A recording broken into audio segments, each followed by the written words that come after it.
नमस्कार, मैं हूं महेश सोनी। लीजिए प्रस्तुत है बुंदेली समाचार। प्रधानमंत्री नरेंद्र मोदी ने आज कही है कि विकसित भारत के निर्माण के लाने देश के पूर्वोत्तर क्षेत्रों को विकास बहुत ही ज़्यादा जरूरी है। नई दिल्ली में rising north east investors summit को उद्घाटन करते भय श्री मोदी ने निवेशकों से पूर्वोत्तर क्षेत्र में अनेक क्षेत्रों को पता लगावे को आग्रह करते भय कही कि पूर्वोत्तर अब अवसरों की भूमि बन रहा है। प्रधानमंत्री ने कही है कि चाहे आतंकवाद हो या अशांति फैलावे वाले माओवादी तत्व, बिन की सरकार जीरो टॉलरेंस की नीति पे चलत है। इस अवसर पे पूर्वोत्तर क्षेत्र विकास मंत्री ज्योतिरादित्य सिंधिया ने विश्वास जताओ है कि पूर्वोत्तर क्षेत्र दक्षिण पूर्व एशिया को अंतर्राष्ट्रीय गलियारों बन जे हैं। नई दिल्ली में आज सीमा सुरक्षा बल अलंकरण समारोह को संबोधित करते हुए केंद्रीय गृह मंत्री अमित शाह ने कही है कि ऑपरेशन सिंदूर तब बनो जब हमारे प्रधानमंत्री की दृढ़ राजनीतिक इच्छा शक्ति, हमारी खुफिया एजेंसियों की सटीक जानकारी और सेना की मारक क्षमता को अद्भुत प्रदर्शन एक संग आओ। जब ये तीनों एक संग आए तो ऑपरेशन सिंदूर बनो। राष्ट्रपति जगदीप धनखड़ 26 मई को प्रदेश के दौरे पर आ रहे हैं। उप राष्ट्रपति नरसिंहपुर में होवे वाले कृषि उद्योग समागम को शुभारंभ स्वीकारे हैं। कृषि उद्योग समागम 2025 को आयोजन मध्य प्रदेश में कृषि आधारित उद्योगों को बढ़ावा देवे, खाद्य प्रसंस्करण में निवेश आकर्षित करवे और किसानों को बेहतर बाजार से जोड़वे के लाने करो जा रहा है। जो समागम उद्योगपतियों, कृषक उत्पादक संगठनों एवं नीति निर्माताओं के बीच संवाद, नीति प्रस्तुति और सहयोग के अवसर प्रदान करें।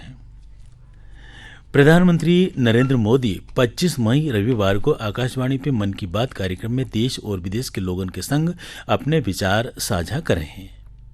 जो कार्यक्रम मासिक रेडियो कार्यक्रम की 122वीं कड़ी हुई है।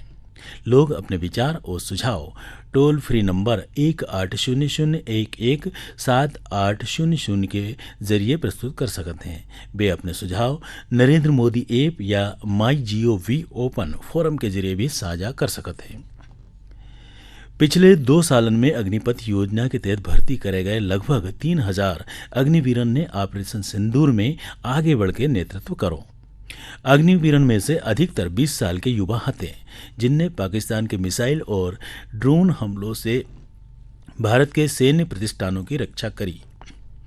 ई योजना के अंतर्गत भर्ती करे गए युवाओं ने 4 दिन की सैन्य जवाबी कार्रवाई के दौरान आतंक के गढ़ पाकिस्तान को मुंह तोड़ जवाब दो। वायु रक्षा इकाई में लगभग 200 अग्निवीर मौजूद हते। केंद्रीय कृषि एवं किसान कल्याण और ग्रामीण विकास मंत्री शिवराज सिंह चौहान 25 मई से अपने विदिशा संसदीय क्षेत्र में पदयात्रा प्रारंभ कर रहे हैं। जब पदयात्रा प्रधानमंत्री नरेंद्र मोदी के आत्मनिर्भर और विकसित भारत के संकल्प को जन जन तक पहुंचावे और केंद्र सरकार की योजनाओं को लाभ अधिकतम लोगों तक पहुंचावे की दिशा में करी जा रही है। जब पदयात्रा निरंतर चले हैं और शुरुआत में विदिशा संसदीय क्षेत्र की सभी विधानसभाओं में यात्राएं निकले हैं।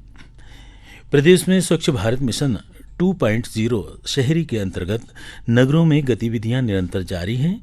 मिशन के तहत सभी गतिविधियां 1 अक्टूबर 2026 तक चले हैं। के लाने लक्ष्य भी तय कर लिए गए हैं। इन गतिविधियों में प्रमुख रूप से उपयोगी जल के प्रबंधन के संगे स्वच्छता व्यवहारों को संस्था का स्वरूप प्रदान करत भय बिने व्यवहारिक बनानो है और जय के संगे बुंदेली समाचार संपन्न है।